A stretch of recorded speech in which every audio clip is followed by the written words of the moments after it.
Hello दोस्तों, स्वागत है आपका रेलवे की पाठशाला पे। और दोस्तों हमारी जो सीरीज चल रही थी 5000 क्वेश्चंस की, उसका ये पार्ट नंबर 2 वीडियो है। और गाइस आप सभी के कल के कमेंट पर मैंने सबके कमेंट्स देखे थे और गाइस आपका जो रिक्वेस्ट था कि थोड़ा चेंजेस करना है वो मैंने चेंज कर दिया। देखिए क्या चेंज किया है। पहला तो आपकी जो थ्योरी होगी, मैं आपको टॉपिक वाइज करा रहा हूँ, पहले फिजिक्स करवा रहा हूँ, तो पहले हम फिजिक्स कंप्लीट करेंगे। और देखिए अब मैं क्या करूंगा, जो आपका जो चैप्टर मैं आपको पढ़ाऊंगा उसकी थ्योरी तो आपको बोर्ड पर कराऊंगा और जो क्वेश्चंस हैं वो आपको पीडीएफ के रूप में कराऊंगा। जिससे क्या होगा, आपको पीडीएफ है वो अवेलेबल हो जाएगी हिंदी इंग्लिश दोनों स्टूडेंट के लिए। ठीक है, तो आज हम पहले थ्योरी करेंगे। जो थ्योरी है वो बोर्ड पर कराऊंगा और जो क्वेश्चंस हैं वो आपको मैं पीडीएफ के रूप में कराऊंगा। तो उससे क्या होगा, टाइम भी बचेगा हमारा। और गाइज आपने कल सीरीज पर बहुत ज्यादा प्यार दिखाया है, ऐसे ही प्यार दिखाते रहिए और चैनल पर नए हैं सब्सक्राइब करते जाइए। और जो भी आपके दोस्त है ना तैयारी कर रहे हैं रेलवे की, उनके साथ हमारे वीडियो को शेयर कर दीजिए, क्योंकि गाइज इतनी मेहनत लगती है वीडियो को बनाने में और पीडीएफ बनाने में तो आपको पता है बहुत ज्यादा टाइम लगता है। तो गाइज जब बहुत सारे लोग देखेंगे तो हमारी जो सीरीज है वो सफल रहेगी। तो रिक्वेस्ट यही है कि प्लीज चैनल पर नए हैं सब्सक्राइब करके जाइएगा। और अगर कोई इंप्रूवमेंट करवाना है तो उसको आप बता दीजिएगा, कोई कमी आपको दिख रही है उसको आप बता दीजिएगा और अपने दोस्तों के साथ शेयर कर दीजिएगा। तो देखिए कल हमने पढ़ा था यूनिट एंड मेजरमेंट, तो उसमें यूनिट देख ली थी। आज हम देखेंगे मेजरमेंट वाला टॉपिक और आज कंप्लीट कर देंगे यूनिट एंड मेजरमेंट वाले टॉपिक को। देखिए तो आज हम देखेंगे मेजरमेंट वाले में। देखिए जो आपके यूनिट होते हैं ना, यूनिट आपके जो यूनिट्स होती हैं वो 3 प्रकार से हम ज्ञात करते हैं। किस किस प्रकार से? देखिए मात्रकों की पद्धतियां होती है ना, वो मेनली आपकी 3 होती हैं, लेकिन 4 होती हैं। देखिए कैसे, उनके बारे में देखेंगे। ठीक है, इनसे क्वेश्चंस आपके आते हैं। देखिए आपकी जो मात्रकों की पद्धतियां होती है ना, 4 होती है। कौन कौन से? देखिए एक होती है सीजीएस जिसको मीट्रिक या फ्रेंची बोलते हैं, दूसरी होती है एमकेएस, तीसरी होती है एफबीएस जिसको ब्रिटिश पद्धति बोलते हैं, और चौथी होती है एसआई जिसको अंतरराष्ट्रीय पद्धति भी बोलते हैं। देखिए एक एक के बारे में देखेंगे और बहुत सारे क्वेश्चंस पूरे जो भी आए हैं latest group D 2018, NTPC, RPF, ALP technician, जी जो भी लेटेस्ट एग्जाम हुई है सारे क्वेश्चंस इस टॉपिक से आए हुए हैं, आज ही करेंगे इसी वीडियो में। ठीक है, तो देखिए पहले हम बात करते हैं सीजीएस पद्धति के बारे में। देखिए सीजीएस पद्धति का पूरा नाम आपको पता होना चाहिए, सेंटीमीटर ग्राम सेकंड। ठीक है, इतना सा ध्यान रखना है कि इसमें आपके देखिए जो आपके मात्रक होते हैं ना, मेनली 3 आपके नाम से लिखे जाते हैं। एक तो आपका देखिए क्या होता है, आपका मास। ठीक है, एक तो मास होता है, एक लेंथ होता है और एक टाइम होता है। ये 3 चीजें आप मेन रूप से ज्ञात करते हैं। देखिए तो आपकी जो सीजीएस पद्धति होती है ना, उसमें मास को यानी कि द्रव्यमान को ग्राम में मापते हैं, लेंथ को लंबाई को सेंटीमीटर में मापते हैं और टाइम को सेकंड में मापते हैं। जो एमकेएस पद्धति होती है और ऐसा, ये दोनों सेम सी है, बहुत सारी सिमिलरिटी इनमें मिलती है। तो देखिए एमकेएस में देखिए आपका द्रव्यमान होता, आपकी जो लंबाई होती है ना लेंथ, उसको मीटर में, द्रव्यमान होता है उसको किलोग्राम में और आपका टाइम को सेकंड में। इसी प्रकार से एफपीएस पद्धति होती है जिसको ब्रिटिश पद्धति बोलते हैं। ठीक है, उसमें आपका जो लंबाई होती है उसको फुट में, आपकी जो मास होता है द्रव्यमान उसको पाउंड में और टाइम को सेकंड में मापते हैं। और बात करते हैं एसआई की, यानी कि सिस्टम ऑफ इंटरनेशनल, यानी कि अंतरराष्ट्रीय इकाई। और ज्यादातर क्वेश्चंस में आपको अंतरराष्ट्रीय इकाई ही पूछी जाती है। ठीक है गाइस, चलिए इसके बाद हम बात करते हैं दूरी के मात्रक की शुरुआत करते हैं। देखिए दूरी के जो मात्रक होते हैं ना बहुत ज्यादा आपके पूछे जाते हैं, जो भी मात्रक सारे पूछेंगे वो तो मैं आपको करवाता हूं, लेकिन देखिए कुछ आपके इंपॉर्टेंट हैं। ठीक है, जैसे दूरी के मात्रक हैं आपके, लंबाई के, दूरी के यानी कि लंबाई के। ठीक है, दूरी या लंबाई एक ही बात है ना, लेंथ के। ठीक है, तो हम तीनों के बारे में देखेंगे। तो लेंथ का, ठीक है, एक आपका मास का, ठीक है, मास का और टाइम का। देखो टाइम के तो आपके सेम ही होते हैं, आप जानते हैं कि घंटा, मिनट और सेकंड यही होते हैं मेनली। ठीक है, तो हम देखेंगे मास के यानी कि द्रव्यमान के, लेंथ के, इनके बहुत ही इंपॉर्टेंट होते हैं। ठीक है, बाकी के भी आते हैं उनको भी देखेंगे, लेकिन ये 3 है ना ये बहुत इंपॉर्टेंट होते हैं। तो पहले हम देखते हैं लेंथ के यानी कि लंबाई के या दूरी के मात्रक। देखिए पहला जो मोस्ट इंपोर्टेंट है जिसको बोलते हैं प्रकाश वर्ष यानी कि लाइट ईयर। अब देखिए पहले तो मैं आपको बता दूं प्रकाश वर्ष होता क्या है। देखिए प्रकाश वर्ष का मतलब होता है कि प्रकाश के द्वारा एक वर्ष में तय की गई दूरी। आपको पता है कि जो प्रकाश होता है ना वो आपका 3 × 10⁸ मीटर प्रति सेकंड के वेग से चलता है। तो एक साल में उसने कितनी दूरी तय करी, ठीक है, उसको बोलते हैं प्रकाश वर्ष। आप इसको कैलकुलेट भी कर सकते हैं। कैलकुलेट करने के लिए क्या करना पड़ेगा कि भाई आपका 365 दिन होते हैं, है ना, और एक दिन में 24 घंटे होते हैं। 24 घंटे में आपके एक घंटे में 60 मिनट होती हैं, 60 मिनट में आपके 60 सेकंड होती हैं, इनटू आपका आपकी स्पीड होती है 3 × 10⁸। है ना, मीटर प्रति सेकंड। इसको आप कैलकुलेशन करेंगे, क्रॉस करेंगे, हल करेंगे तो आंसर आ जाएगा 9.46 10 की पावर 15 मीटर। और गाइस ये बहुत ही इंपॉर्टेंट है, ठीक है, ये बहुत ही इंपॉर्टेंट है, इसके ऊपर क्वेश्चंस बहुत पूछे जाते हैं। एक प्रकाश वर्ष कितने मीटर के बराबर होता है? तो ध्यान रखना है, एक प्रकाश वर्ष होता है प्रकाश के द्वारा, लाइट के द्वारा एक वर्ष में तय की गई दूरी, उसको बोलते हैं प्रकाश वर्ष। और ये क्वेश्चन पूछ जाता है प्रकाश वर्ष किसका मात्रक होता है? ध्यान रखना है, प्रकाश वर्ष दूरी का या लंबाई का मात्रक होता है, ठीक है। तो इसका मान आपको पता होना चाहिए 9.46 इंटू 10 की पावर 15। इसको कई बार देखिए 9.5 10 की पावर 15 भी बोल दिया जाता है। ध्यान रखना है, 9 गुणा वो 9.5 इंटू 10 की पावर 15 भी लिखा जा सकता है, क्योंकि देखिए ये पॉइंट के बाद 4 6 है, इसको 5 भी कंसीडर किया जा सकता है। इसलिए ध्यान रखना है 9.5 10 की पावर 15 मीटर अप्रोक्स वैल्यू होती है। इसके बाद पारसेक होता है, ये भी बड़ा इंपॉर्टेंट क्वेश्चन है। पारसेक दूरी का या लंबाई का सबसे बड़ा मात्रक होता है। जो पारसेक होता है ना, आपका पारसेक, ये आपका दूरी का सबसे बड़ा मात्रक होता है। और एक पारसेक किसके बराबर होता है?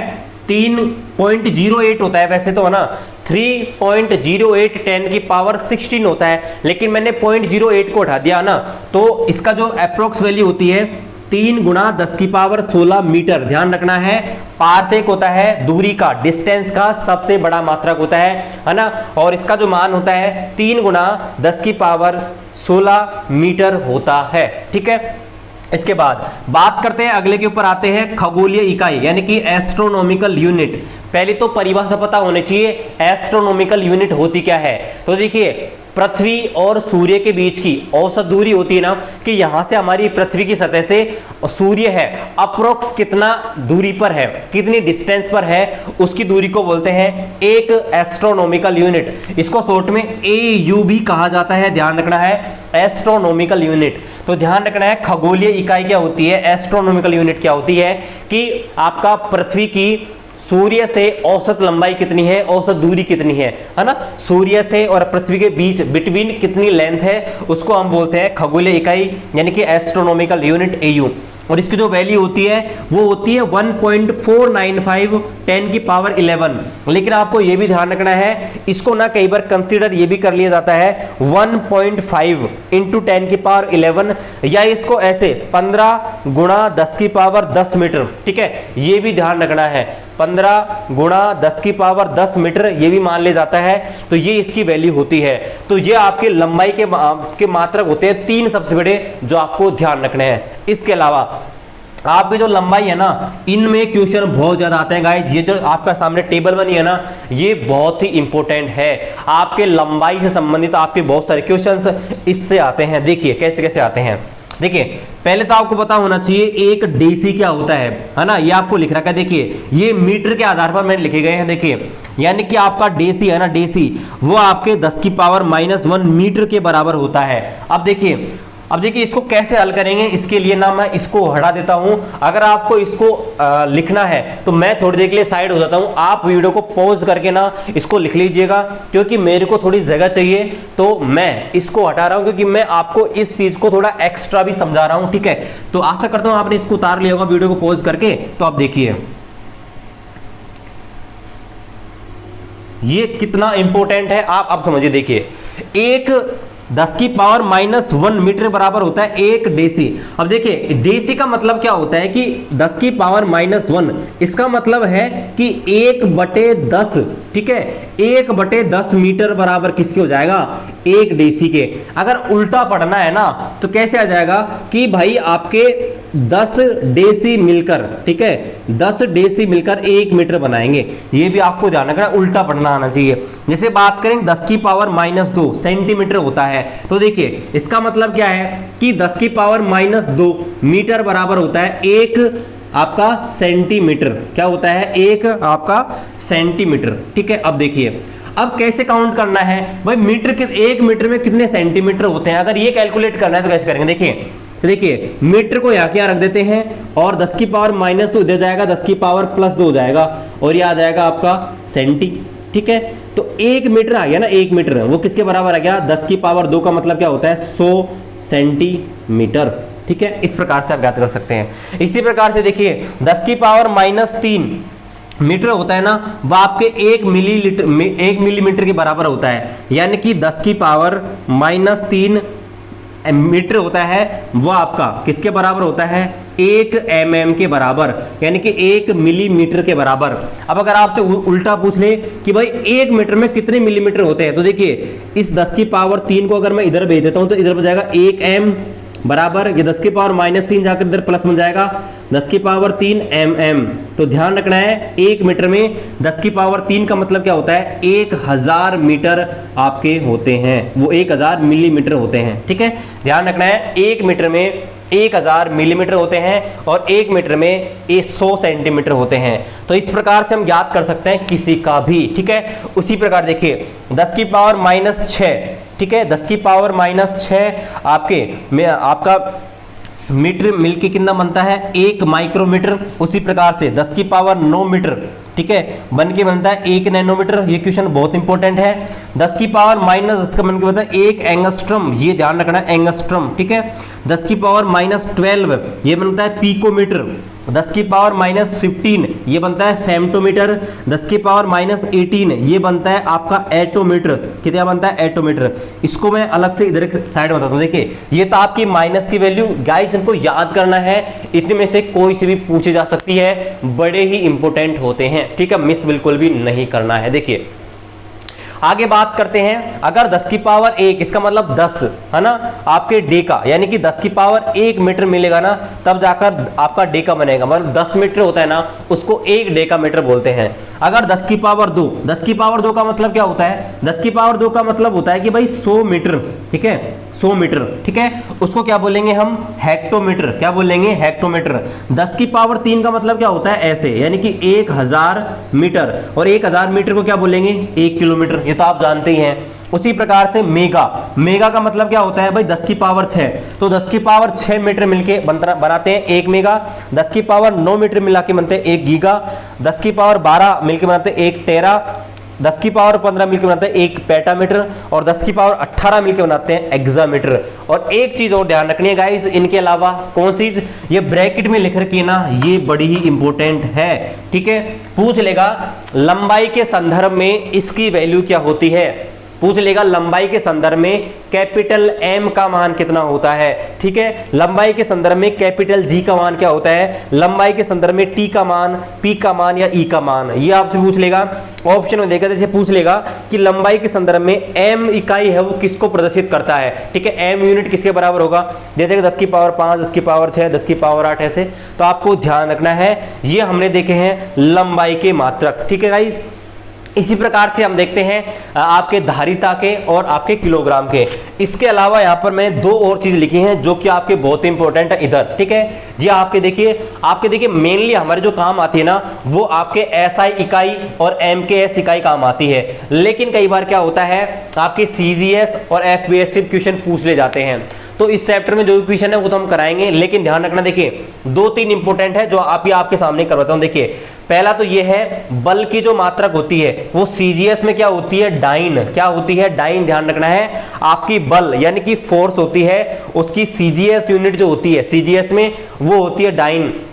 तो डाइन से आप जानते हैं बल की जो SI यूनिट होती है वो न्यूटन होती है। तो हम डाइन से न्यूटन में कैसे कन्वर्ट करें, तो ध्यान रखना है, आपकी 10 की पावर 5 डाइन मिलकर 1 न्यूटन बनाती है। क्या बनाती है, 10 की पावर 5 डाइन मिलकर 1 न्यूटन बनाती है। उसी प्रकार से वर्ग जो होता है, कार्य की CGS में जो इकाई होती है वो अर्ग होती है। क्या होती है, अर्ग होती है। तो अर्ग को सर, कार्य की SI इकाई तो जूल होती है। क्या होती है, SI इकाई जूल। तो सर कार्य की CGS इकाई अगर अर्ग है तो अर्ग से जूल में कैसे जाएं। ठीक है, ये क्वेश्चन आपसे पूछ ले जाता है कि बताइए 1 अर्ग में कितने जूल होते हैं, है ना, 1 जूल में कितने अर्ग होते हैं, ऐसे क्वेश्चन पूछ ले जाते हैं। तो आपके 10 की पावर 7 अर्ग मिलकर 1 जूल बनाता है। ध्यान रखना है, ये क्वेश्चन ऐसे पूछ लेगा कि बताइए 1 जूल में कितने अर्ग होंगे, पूछ लेगा 1 न्यूटन में कितने डाइन होंगे।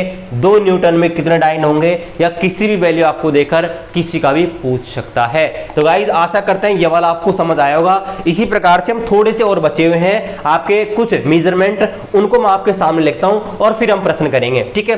जैसे लीटर के बहुत सारे होते हैं, गैलन क्या होता है, ठीक है, उनके बारे में पढ़ेंगे, और आपका किलोग्राम, टन वगैरह आपके उसको भी हम देखते हैं। तो अभी मैं उनको लिख देता हूं और फिर हम बाद में क्वेश्चंस है वो करते हैं। तो गाइस इनको एक बार आप नोट कर लीजिए, मैं थोड़ा साइड में हट जाता हूं, आप नोट करना चाहते हैं इनको नोट कर लीजिएगा और फिर हम आगे देखते हैं।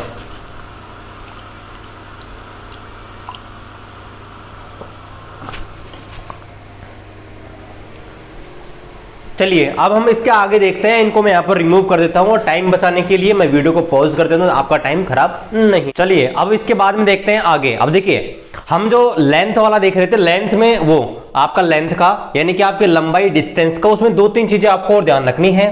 जैसे फुट वाला हम देख लेते हैं, कई बार क्वेश्चन आते हैं ना वो फुट वाले और इंच वाले पूछ लेते हैं। देखिए 1 फीट जो होता है, 1 फीट उसमें आपके 12 इंच होते हैं। कितने होते हैं? 12 इंच आपके 1 फीट के अंदर होते हैं। इसके अलावा आपके 3 फीट और कुछ एक्स्ट्रा, यानी देखिए 12 या 36 होता है, लेकिन ध्यान रखना है आपको कि 1 मीटर के अंदर 3 फीट नहीं होते हैं, 3 फीट से ज्यादा होते हैं। कितने होते हैं? 3.28 फीट। कितने होते हैं? 3.28 फीट आपके होते हैं 1 मीटर के अंदर। और इक्वेशन ऐसे पूछ ले कि 1 मीटर में कितने आपके इंच होते हैं, तो 39.3, ठीक है, कितने होते हैं? 39.37 या 39.39.3 इंच आपके 1 मीटर के अंदर होते हैं। तो ये आपके लंबाई के या डिस्टेंस के आपके ये सारे के सारे यूनिट थे जो कि आपके बार बार रिपीट होते हैं। चलिए अब हम देखते हैं द्रव्यमान के यानी कि आपके मास के, ठीक है, द्रव्यमान के आपके यूनिट होते हैं वो कौन कौन से होते हैं और जिनको आपके जनरली बहुत सारे क्वेश्चन होते हैं आपके रेलवे में पूछे जाते हैं। देखिए पहला बात करते हैं इसका एसआई यूनिट क्या होता है, यानी कि आपका सिस्टम ऑफ इंटरनेशनल। एसआई इकाई क्या होती है? अंतरराष्ट्रीय इकाई। तो आपकी मास की द्रव्यमान की एसआई इकाई क्या होती है? किलोग्राम, ये आप सब जानते हैं, ठीक है। और ये आपकी मूल राशियां होती है उनके अंदर भी आती है, तो किलोग्राम इसका होता है। इसके अन्य मात्रक हैं जिनकी बात करते हैं, तो देखिए शुरुआत हम करते हैं यहां से। आप जानते हैं यहां से, देखिए 1 किलो जो होता है ना, 1 किलोग्राम, 1 किलोग्राम में आप जानते हैं 1000 ग्राम होते हैं। कितने ग्राम होते हैं? 1000 ग्राम। 1 किलोग्राम में 1000 ग्राम होते हैं। अब देखिए इस चीज को आप इधर लेके आइए, इस चीज पे देखिए, तो ग्राम निकालेंगे कि भाई 1 ग्राम होता है, 1 ग्राम में कितने किलोग्राम होंगे। तो सीधी सी बात है, ये आपका 1000 इधर जाएगा तो 1000 10 की पावर 3 है ना, ये 10 की पावर 3 इधर जाएगा तो 10 की पावर -3 हो जाएगा, यानी कि 1 ग्राम में 10 की पावर -3 किलोग्राम होते हैं, ठीक है। क्योंकि 1 ग्राम निकालेंगे ना, तो देखिए मैं यहां पर आपको समझा देता हूं, देखिए, ठीक है, जिससे आपको ना सारी कुछ भी आपकी प्रॉब्लम नहीं रहे। देखिए इस चीज को आपको समझा, देखिए 1 किलोग्राम होता है ना, 1 किलोग्राम, उसमें आपके 1000 ग्राम होते हैं, यानी कि 10 की पावर 3 ग्राम होते हैं, यानी कि 1 किलो बराबर 10 की पावर 3 किलो, वो 10 की पावर 3 ग्राम। तो 1 ग्राम निकालना चाहें, ठीक है, 1 ग्राम, तो 1 ग्राम अगर हम निकालना चाहें तो देखो इस 10 की पावर 3 को इधर भेजूंगा तो क्या जाएगा? 10 की पावर -3 किलोग्राम, ठीक है। तो इस प्रकार से 1 ग्राम में 10 की पावर -3 किलोग्राम होते हैं। अब देखिए ये आपका हो गया क्लियर। अब देखिए इसी प्रकार से डेसी ग्राम अगर निकालना चाहे तो क्या होता है? देखिए ग्राम में ऑलरेडी 10 की पावर -3 किलोग्राम तो होता है, लेकिन डेसी क्या होता है? डेसी का मतलब होता है 10 की पावर -1। तो देखिए 10 की पावर -3 तो ऑलरेडी थी, डेसी का मतलब होता है 1 माइनस और, तो कितने हो गए? 10 की पावर -4 किलोग्राम। अगर यहां पर मुझे सेंटीग्राम, देखिए ग्राम में ऑलरेडी 10 की पावर -3 किलो होता है, सेंटी का मतलब क्या होता है? 10 की पावर -2, तो 10 की पावर -2 और 10 की पावर -3 कितने होंगे? 10 की पावर 5, 10 की पावर 5 किलोग्राम। उसी प्रकार से 1 मिलीग्राम में कितने किलो, ये पूछ ले, 1 मिलीग्राम में कितने किलो होते हैं? तो देखिए मिली का मतलब क्या होता है? 10 की पावर -3, और ग्राम में ऑलरेडी 10 की पावर -3 किलोग्राम होते हैं, तो 10 की पावर -3 और 10 की पावर -3 कितने? 10 की पावर -6। तो इस प्रकार से 1 मिलीग्राम में 10 की पावर -6 किलोग्राम होते हैं। अब देखिए अगर हम थोड़ा सा आगे बढ़ते क्रम में, तो देखिए डेका पे आते हैं। डेका का मतलब क्या होता है? 10 की पावर 1। तो देखिए 1 डेका ग्राम में कितने किलो होते हैं? हम जानते हैं कि आपका देखिए 1 ग्राम होता है ना, उसमें आपके कितने होते हैं?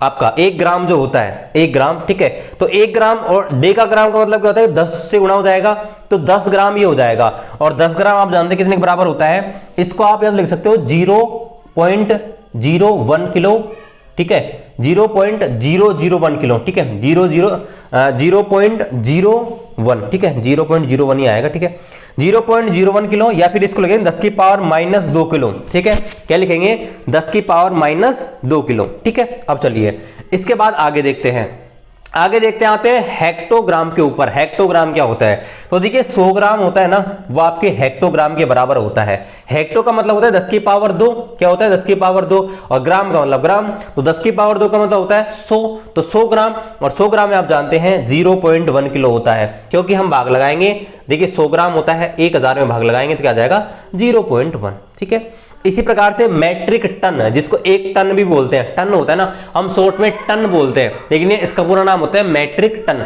तो एक मैट्रिक टन में कितने किलो होते हैं, ध्यान रखना है, एक मैट्रिक टन में आपका होता है 1000 किलो, ठीक है, ये क्वेश्चन पूछ लिया जाता है, एक मैट्रिक टन में कितने किलो होते हैं, तो ध्यान रखना है एक मैट्रिक टन में 10 क्विंटल, या फिर क्या बोलेंगे 1000 किलो, क्विंटल भी ध्यान रखना है, ये क्वेश्चन पूछ लेता है कि एक क्विंटल क्या होता है, ठीक है।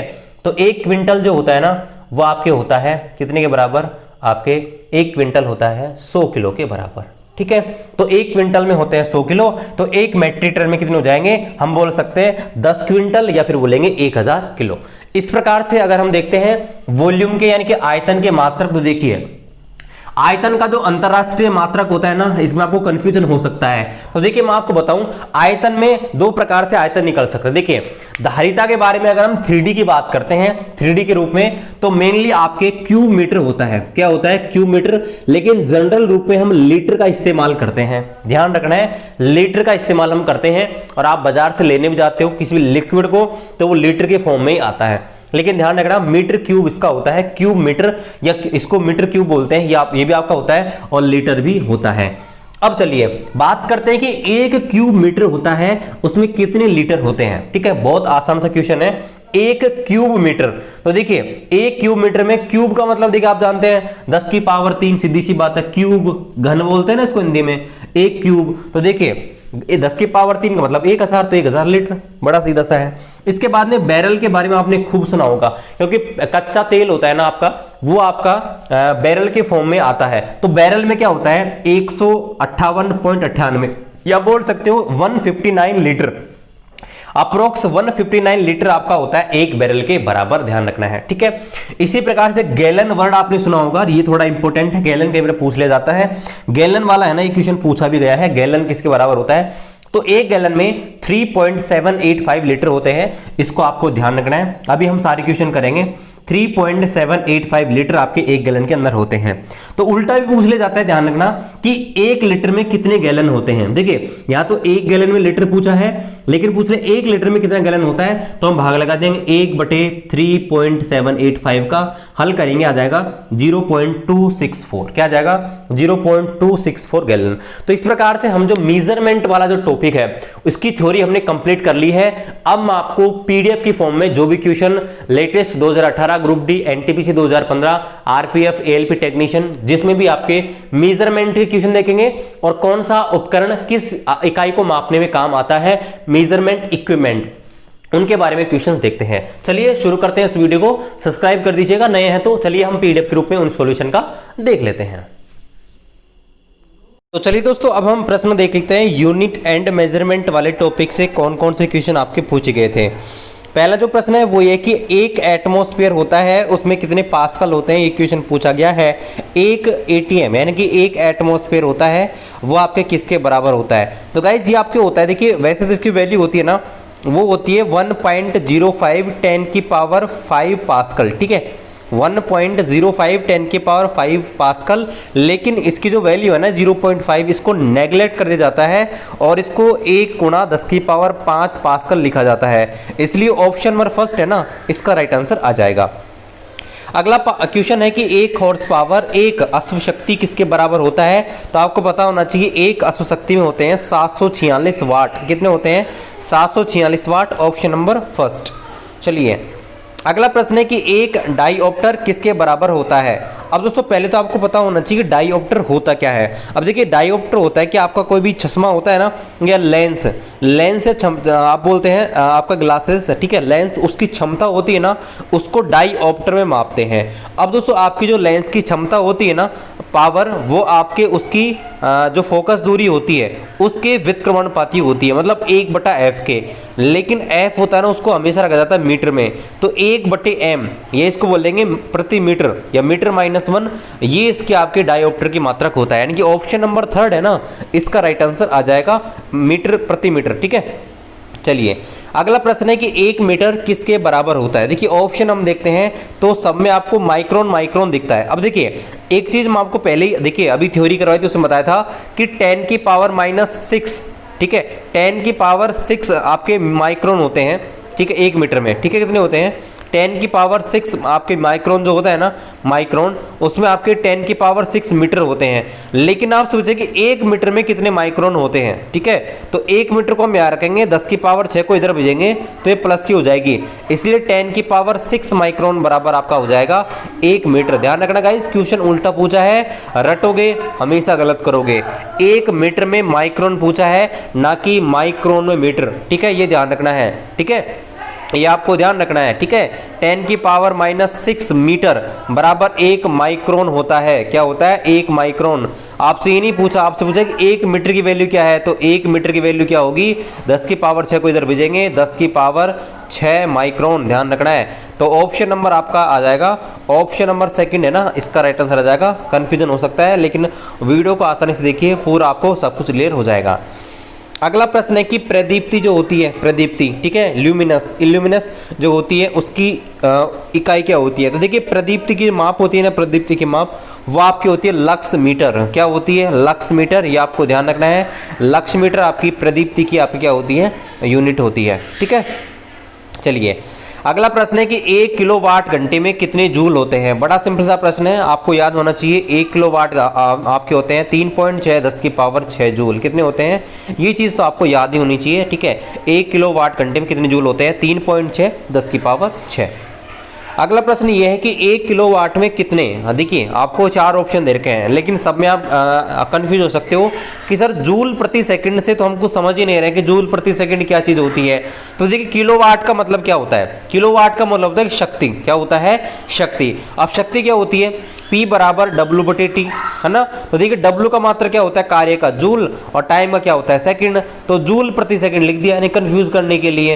यानी कि नॉर्मल सा प्रश्न ये पूछा कि 1 किलोवाट में कितने वाट होते हैं, तो कितने होते हैं, 1000 वाट, हम जानते हैं। इसलिए ऑप्शन नंबर 1 है ना, इसका राइट आंसर आ जाएगा। चलिए अगला प्रश्न है कि 1 किलोवाट में कितने वाट होते हैं। बड़ा सिंपल सा क्वेश्चन होता है, 1 किलोवाट में 1000 वाट होते हैं, ऑप्शन नंबर 4। ठीक है, चलिए अगला प्रश्न है कि 1 न्यूटन होता है वो आपके किसके बराबर होता है। ठीक है, 1 न्यूटन होता है वो किसके बराबर होता है। अब दोस्तों ऐसे क्वेश्चन ना आपको फॉर्मूले याद होने चाहिए, देखिए छोटे छोटे से, तब जाके आप कर सकते हो। देखिए न्यूटन का मतलब क्या होता है, न्यूटन आपके बल का मात्रक होता है, फोर्स का मात्रक होता है। अब देखिए फोर्स के बारे में हम जानते हैं, F बराबर होता है ma। क्या होता है, F बराबर ma।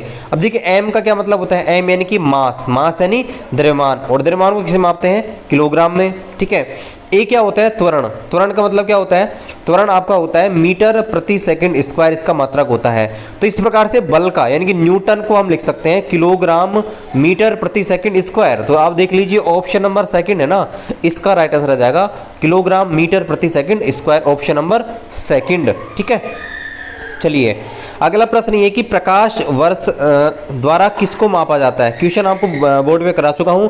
प्रकाश वर्ष होता है ना, वो आपका दूरी का, ठीक है, डिस्टेंस का आपका मात्रक होता है। ठीक है, किसका होता है, दूरी का, ऑप्शन नंबर 2, इसका राइट आंसर आ जाएगा। ठीक है, चलिए अगला प्रश्न है कि 1 नैनोमीटर होता है, उसमें कितने मीटर होते हैं। देखिए आपको सारणी कराई थी ना, उसमें देखिए बताया था 10 की पावर -9 मीटर होता है, वो आपके 1 नैनोमीटर के बराबर होता है। तो पूछा है कि 1 नैनोमीटर में कितने मीटर होते हैं, 10 की पावर -9। कितने होते हैं, 10 की पावर -9। चलिए अगला प्रश्न ये है कि 1 कूलाम बटे 1 सेकंड किसके बराबर होता है। 1 कूलम बटे 1 सेकंड। अब देखिए कूलाम जो होता है ना वो मात्रक किसका होता है, धारा का, यानी कि विद्युत आपका आवेश का। तो देखिए आवेश को लिखते हैं Q से बटे, और सेकंड होता है टाइम का, तो Q बटे T क्या होता है, देखिए ये आपकी विद्युत धारा की परिभाषा से I बराबर Q अपॉन T होता है, यानी कि आवेश के प्रवाह की दर को विद्युत धारा कहते हैं। तो I का मात्रा क्या होता है, एम्पियर।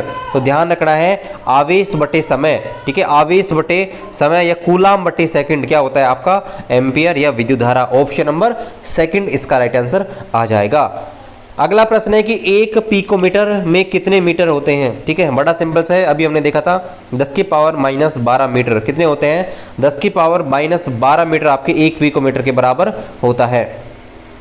अगला प्रश्न है कि 1 जूल होता है वो किसके बराबर होता है। अब देखिए 1 जूल, जूल से आप क्या जानते हैं, जूल किसका मात्रक होता है, देखिए जूल आपका एक तो वर्क यानी कि कार्य का मात्रक होता है, और दूसरा एनर्जी यानी कि आपका जो ऊर्जा होती है उसका मात्रक होता है। देखिए ऊर्जा कई प्रकार की होती है, इसलिए ऊर्जा को छोड़ते हैं, कार्य के अनुसार देखते हैं। देखिए कार्य क्या होता है, W बराबर Fs, यानी कि कार्य क्या होता है, बल गुणा बल की दिशा में विस्थापन। तो देखिए बल होता है F का मात्रा क्या होता है, न्यूटन, ठीक है, फोर्स का न्यूटन होता है।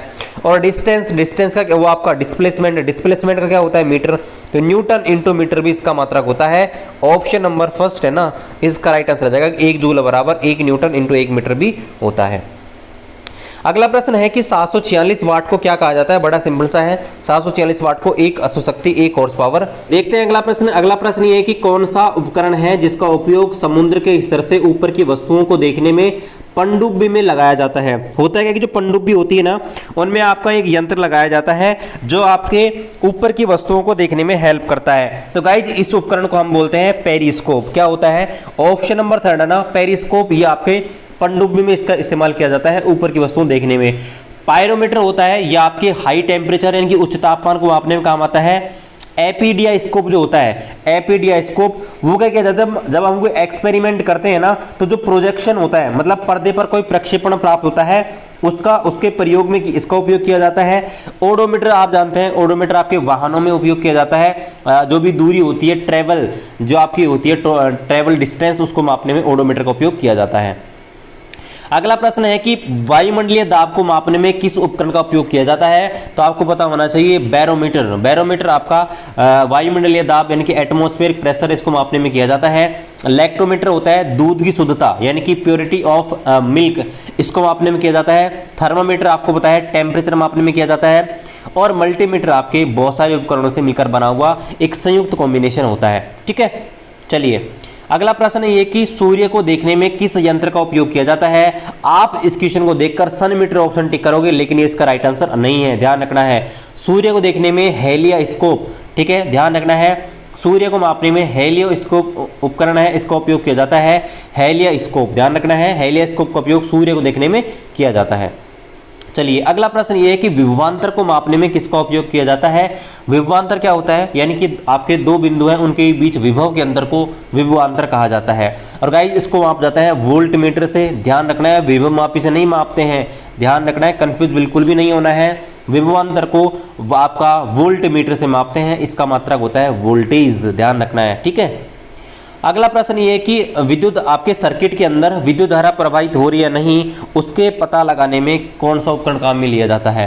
तो गाइज होता क्या है कि आपका विद्युत धारा होती है ना, वो आपके अगर पर्याप्त मात्रा में बहती है ना, तो हम उपयोग करते हैं किसका, एमीटर का। किसका उपयोग करते हैं, एमीटर का। लेकिन कई बार क्या होता है कि विद्युत धारा होती है वो बहुत ही कम बहती है, इस वजह से क्या होता है कि आपका जो विद्युत धारा होती है उसका पता नहीं लगता है। तो कम मान की जब मात्रा बहती है तो उस स्थिति में हम काम में लेते हैं किसका उपयोग, गैल्वेनोमीटर का। ध्यान रखना है, गैल्वेनोमीटर का उपयोग कम मान की धारा होती है, लोअर, ठीक है, बहुत कम मान की धारा, उसको मापने में किया जाता है। इसलिए हम बोल सकते हैं कि आपके कोई धारा बह रही या नहीं, उसका हम गैल्वेनोमीटर होता है उसकी सहायता से हम पता लगा सकते हैं, ठीक है। चलिए और ऑप्शन है उनको बता दो। देखो एनियोमीटर होता है ना, वो आपके किसी वस्तु की ऊंचाई जो होती है, एनिमोमीटर, उसको मापने में किया जाता है। एनिमोमीटर होता है ना, इसका उपयोग आपके किसी आपका एनिमोमीटर होता है, इसका उपयोग आपके किया जाता है कोई वस्तु किसी निश्चित ऊंचाई पर स्थित होती है ना, उसको मापने में किया जाता है। इसके अलावा बैरोमीटर आपको पता है दाब मापने में किया जाता है। और लैक्टोमीटर होता है वो आपकी दूध की शुद्धता होती है, उसको मापने में किया जाता है। चलिए इसके बाद अगला प्रश्न है उसको हम देखते हैं। देखिए अगला प्रश्न है आपका, अच्छा एनीमोमीटर है ना गाइस, एनीमोमीटर के बारे में थोड़ा सा गलत मैंने बता दिया है। एनीमोमीटर के बारे में ध्यान रखना है, एनीमोमीटर होता है वो आपके हवा का वेग यानी कि पवन का वेग होता है ना, यानी कि वाइंड की स्पीड होती है, ठीक है, आपकी हवा की जो स्पीड होती है उसको नापने में एनीमोमीटर का उपयोग किया जाता है, ठीक है। ये थोड़ा चेंज कर लेना, ये थोड़ा मैंने गलत बता दिया, ठीक है।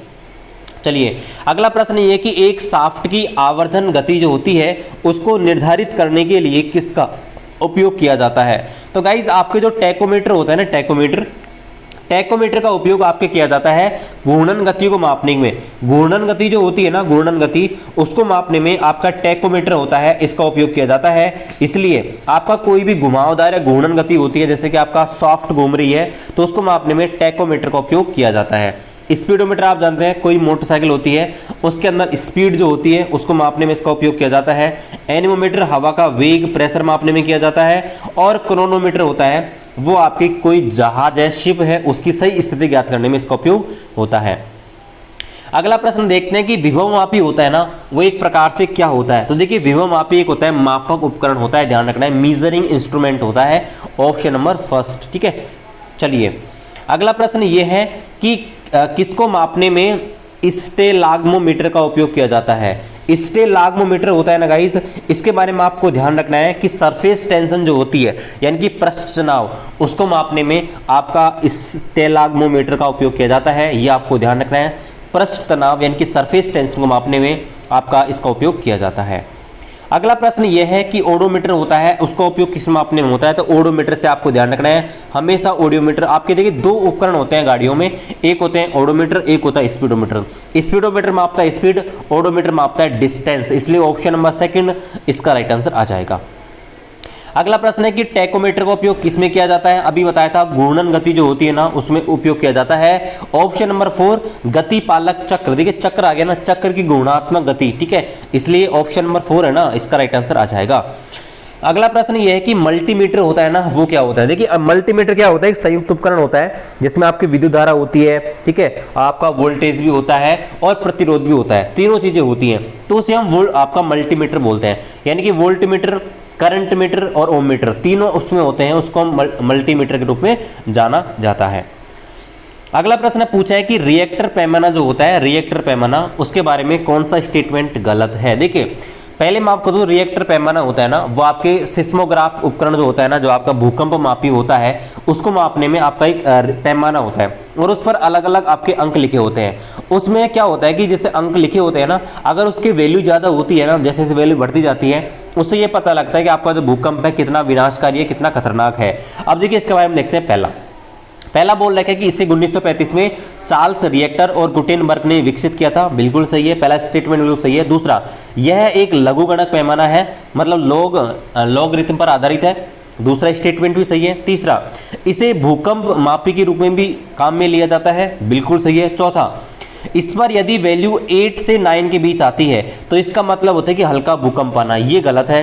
अगर 8 से 9 तीव्रता का कोई भूकंप आ जाता है ना, तो ध्यान रखना वो आपके खतरनाक होता है, ठीक है, आपका हल्का भूकंप नहीं आता, ठीक है, इसलिए ऑप्शन नंबर 4 है ना, गलत हो जाएगा।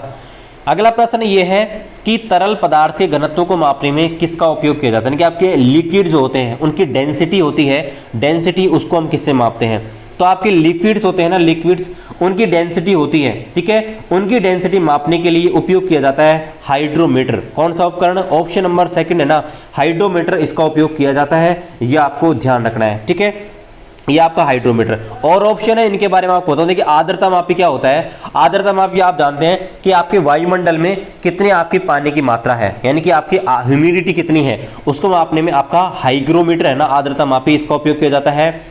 आपका हिप्सोमीटर जो होता है, ठीक है, कौन सा, आपका जो हिप्सोमीटर है ना, हिप्सोमीटर, इसका उपयोग आपके किया जाता है समुद्र तल से, किसी समुद्र तल से ऊंचाई जो होती है ना, जैसे आपके देखा हो किसी स्टेशन पर आप जाते हैं, लिखा रहता है कि ये आपका स्टेशन है समुद्र तल से इतनी मीटर ऊंचाई पर है, तो उसको आपका हिप्सोमीटर मापता है। फेदोमीटर क्या होता है, फेदोमीटर आपके काम में लिया जाता है जो भी आपके समुद्र की गहराई होती है ना उसको मापने में, ठीक है, समुद्र की गहराई होती है, कितना गहरा है उसको हम फेदोमीटर से मापते हैं, ठीक है। चलिए अगला प्रश्न है कि पानी के अंदर की वस्तुओं का पता लगाने में किस उपकरण का उपयोग होता है।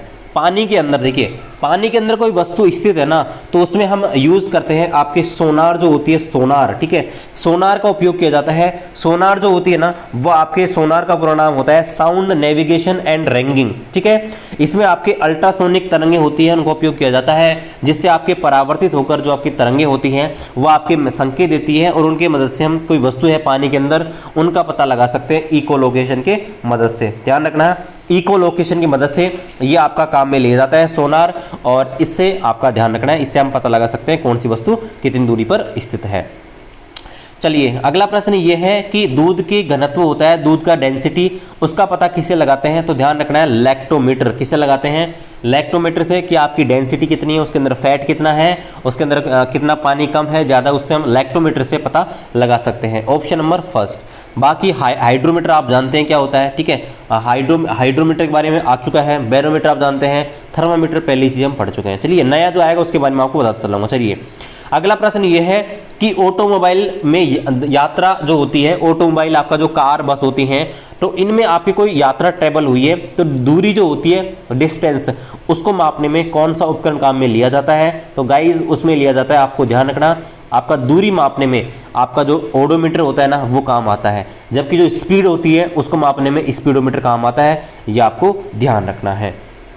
चलिए अगला प्रश्न ये है कि कौन सा उपकरण इको लोकेशन पर आधारित है, मतलब दूसरे की लोकेशन बता सकता है वो, यानी कि ध्वनि के आपके प्रतिध्वनि के रूप में, ठीक है, एक प्रकार से ध्वनि परावर्तित होकर आती है, तो उससे हम पता लगा सकते हैं कौन सी वस्तु कहाँ स्थित है पानी के अंदर। तो ये आपके भी थोड़ी देर पहले हम देखा था, सोनार है ना, वह आपका इसके यूजेस किया जाता है सोनार का, ठीक है, इको लोकेशन के लिए। चलिए अगला प्रश्न यह है कि निम्न में से किसका उपयोग हवा की शक्ति और वेग को मापने में किया जाता है? तो गाइज हवा की शक्ति होती है ना, और वेग को मापने में आपका उपयोग किया जाता है, ध्यान रखना, एनीमोमीटर, ठीक है। कौन सा? एनीमोमीटर, ठीक है।